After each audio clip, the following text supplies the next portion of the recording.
yeah, I don't know how much detail to go into, but from Huineng, you go into the Tang Dynasty, and we have some very famous figures like Ma Zu, who's many of you probably have heard about, who was this, this sort of erratic figure who was shouting at people and even hitting them and things like that.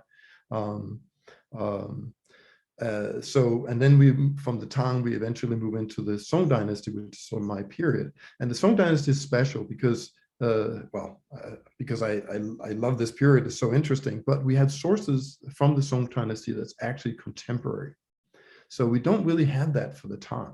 So yeah. Very few. May I read something from your book? You say Absolutely. that it's still widespread perception that Chan, together with Chinese Buddhism, lost its true spirit after the Tang Dynasty, and that Chan in particular had its golden age in that Tang Dynasty in the 8th and 9th centuries, surviving later ages only on wistful memories of the great masters of the past.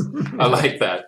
Well, thank you. Yeah, right. It's so long ago I wrote that book that I could not have found that quote easily. But yes, but the truth is that the image we have of this great period of the golden age of Zen or Chan in the Tang Dynasty is really one that comes to us from the Song Dynasty. All the sources, or almost all the sources we have, are actually much later than the Tang itself, right? But again, when I teach this to my students, I often say, as historians, we like to sort of uncover what happened and what's mythical and what may not be. But what's really important in the tradition is that the Tang Dynasty was seen as this golden age, right?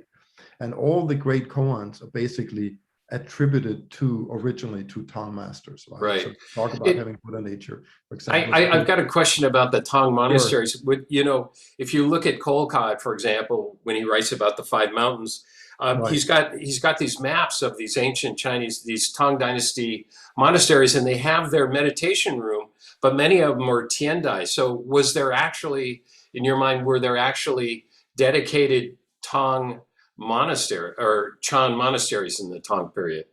I don't really think so. I mean, the one important difference between Chinese Buddhism in general and Japanese Buddhism is that Chinese Buddhism was never really sectarian. So they were never really, in Japanese Buddhism, you have these very specific, so a temple belongs to a particular sect of Buddhism, right? And that sect will have its own system of ordination, of liturgy, and so on.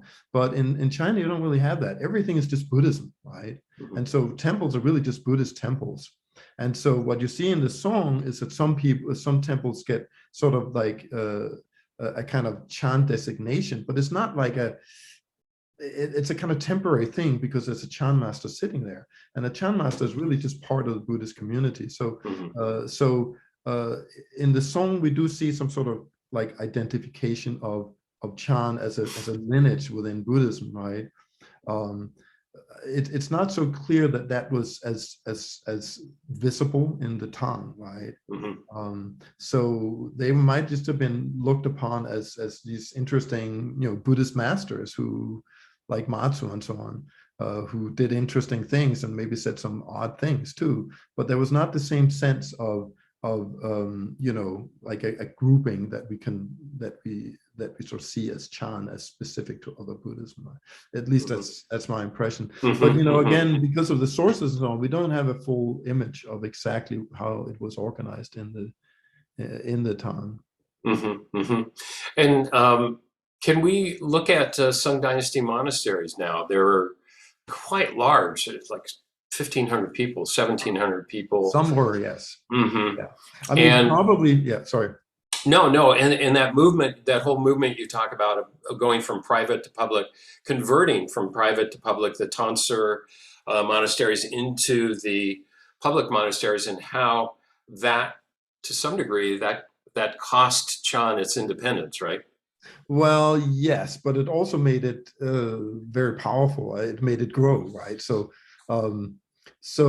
for those of you in the audience who haven't read my book, and I really wouldn't blame you if you haven't, one of the things I talk about in the book is how there was this sort of distinction in the song between public monasteries and private monasteries. And so private monasteries were no doubt by far the most numerous ones, right? And they were typically smaller monasteries, and they were kind of in principle owned by the monks who lived there. And so those monks would have disciples, but they were not based on some sort of special transmission like in Chan, but it was based on who had tonsured them.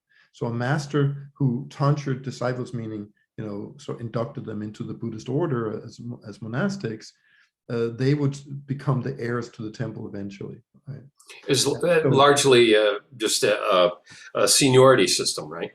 Right. Mm-hmm. And everybody would start there because you could not really, it seems you could not get tonsured at the public monasteries. Mm. So the public monasteries became these sort of large institutions that where monks could, you know, stay for a long time, but also often it seems would come through and stay for, you know, a shorter period. And that often have big land grants, so they were sort of given land, so they would get income, like rental income from land farmed by peasants and so on. And so the public monasteries were understood by the Song state to be important because they were seen as directly sort of under the state. And so, for example, one of the main tasks of an abbot in a public monastery was to perform services for the welfare of the state and the long life of the emperor. So that was like a standard ritual. It's performed every single day. Yeah, you mentioned in the book that, and I hadn't considered this before I read it, but that officials liked having a monastery nearby, not because they were practicing, but they thought it was good luck or that it brought some sort of something positive to the community. Do you have any thoughts about that? Yeah, I mean, you know, we see that, of course, in many sort of religious traditions, right? That there's this sort of aura around. I remember knowing someone who the Pope, the Catholic Pope, was on TV.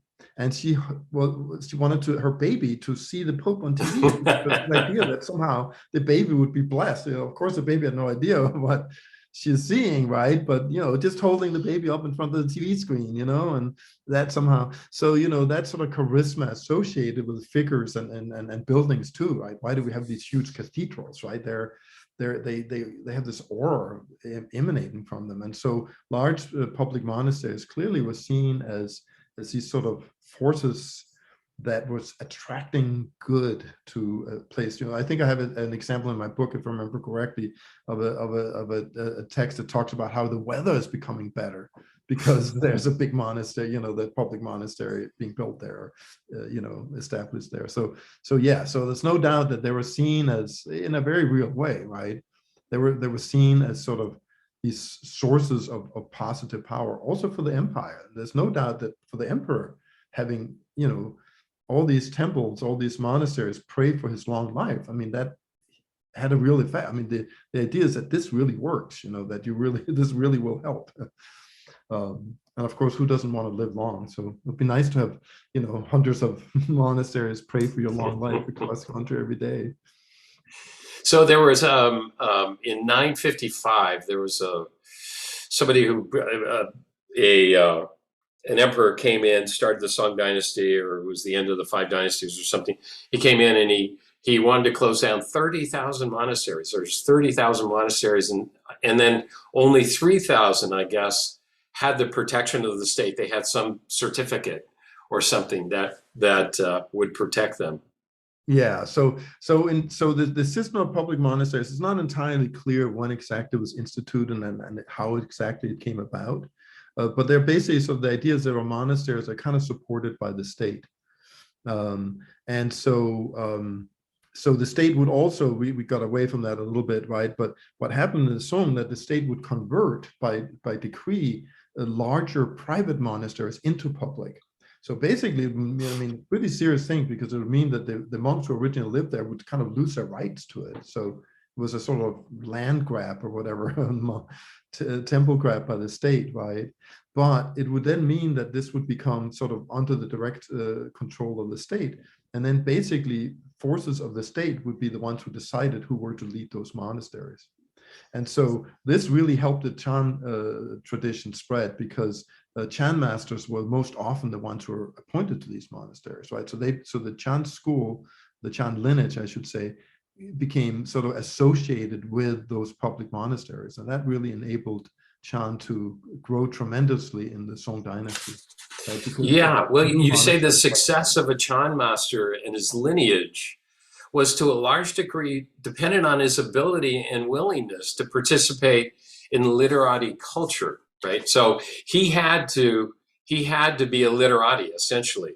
Right. And as a Chan master whose writing, conversation, or demeanor lacked appeal for the literati, had little chance of success. Yeah, yeah. No, I think that's that I believe that's very true, right? That and there are some interesting comments I came across. I don't know how many of them are in my book, but where someone was like, you know, just not really making it as a Zen master because he doesn't have the right connections, right? He didn't know the literati who could, you know, help him get appointed to a position in a public monastery. And as we talked about before we opened it up to the whole group, it was really crucial for a Chan master, a Zen master, to be receiving an appointment to a public monastery, because only in that position would he, almost always he, be able to transmit his lineage. So this similar, it's very similar to I was saying, right, to having a PhD. If you have a PhD, you still can't confer a PhD to someone else unless you are have a position in a PhD granting institution, right? And so it seems to be the same thing in the Song, that you had to be having a position in a monastery, in a public monastery, in order to carry on your lineage. So it's really crucial, right? It was not just a matter of prestige or power or whatever. It was simply like, can you carry on your lineage or not? So getting that position was absolutely crucial. Not everybody had the, what you would say, the right connections or the right kind of personalities to be successful in doing that. And where, you know, people like Dongui, who we'll talk about later, and Hong Tzu, you know, they came into their tonsure, you know, became monks at 11 or 16 years old, whatever. Where did they get their education that they could then rise to be highly educated individuals and be able to interface with these literati so successfully? Yeah, no, that's actually an interesting question. Now, because we often don't have too much information about the family background of famous monastics. But for example, Hongzhi clearly came from a literati family himself. Like Hongzhi is this guy we might be talking about later, who's a you know, proponent of what we know now as silent illumination. And you know, he could already read and write and could recite you know, text when he was 5 years old, the story goes. And you know, it's kind of believable, right? So many of those famous monastics, famous monks who became Zen masters, probably already as children were schooled in the literati sort of you know, environment, and learned to read and write very early on in their lives. And so so they probably had quite a lot of education even before they became monastics, but then they probably also, again, this is really guesswork because we don't know that much about it, but there probably was a difference between private monasteries. It's clear that many monastics in some of the private monasteries were hardly literate at all, right? So it's certainly not everybody who was a monk or a nun. And we have to remember there were also nuns in China. It's one of the few places where you actually had a tradition of fully ordained nuns that has been, you know, going on up till this day.